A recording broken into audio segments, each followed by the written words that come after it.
Bienvenue sur Clapetimo, le podcast qui vous fait découvrir l'origine des mots. Une initiative recommandée par le concours francophone Les mots en or avec le soutien de la Fondation Voltaire.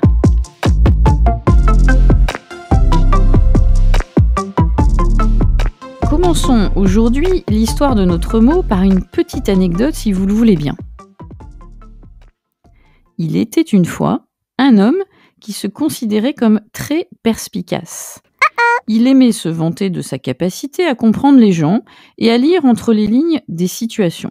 Un jour, il décide de mettre ses compétences à l'épreuve en participant à un concours de devinettes. Il est sûr et certain de remporter la première place. Aucun doute.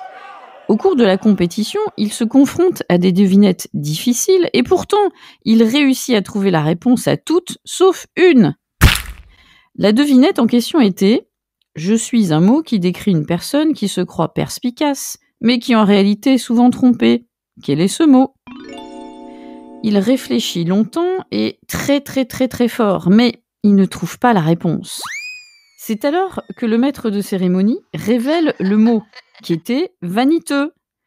Cette expérience fut un rude éveil pour l'homme.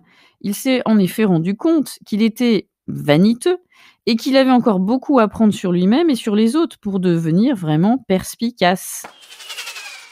Vous l'avez compris, cette fable tourne autour du mot perspicace et l'on comprend avec cette petite histoire que notre mot aurait aussi plusieurs synonymes possibles, comme par exemple avisé, clairvoyant, intelligent, vif d'esprit. Mais d'où vient ce mot ? Aujourd'hui, le latin est à l'honneur car notre mot vient de l'infinitif d'un verbe specere.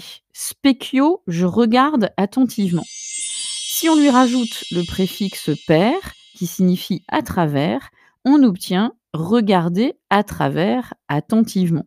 Et vous comprenez bien le sens qu'il y avait dans notre petite fable. Et d'ailleurs, si vous avez le coup d'œil, vous trouverez d'autres mots en rapport avec la vue qui appartiennent à cette famille. On pourrait évoquer spectateur, qui veut dire tout simplement une personne qui regarde attentivement. Le spectacle, ce qui s'offre au regard. Un inspecteur, c'est celui qui regarde avec attention. Introspection, littéralement, regard intérieur.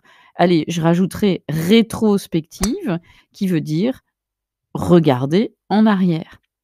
On se rend compte alors que cette petite racine, specere, a finalement donné naissance à une famille de mots très riches en rapport avec le regard, de quoi être des plus perspicaces. Et c'est d'ailleurs au XVIIe siècle que l'adjectif perspicace va être utilisé pour décrire quelqu'un qui est capable de comprendre rapidement et facilement les choses et qui a une vue claire de toutes les situations. Finalement, en réfléchissant, Steve Jobs est considéré comme l'un des entrepreneurs les plus perspicaces. Einstein pour sa perspicacité en physique. Marie Curie pour sa perspicacité scientifique. Allez, et pour respecter la parité, on pourrait aussi parler de Simone Veil pour sa perspicacité politique. Bref, si l'on trouve un autre point commun à toutes ces personnalités, c'est qu'elles n'ont pas rechigné à travailler sans cesse pour parvenir à leurs objectifs. Ah, et bien là, rechigner va faire un petit peu concurrence à travailler, mais ça, c'est une autre histoire.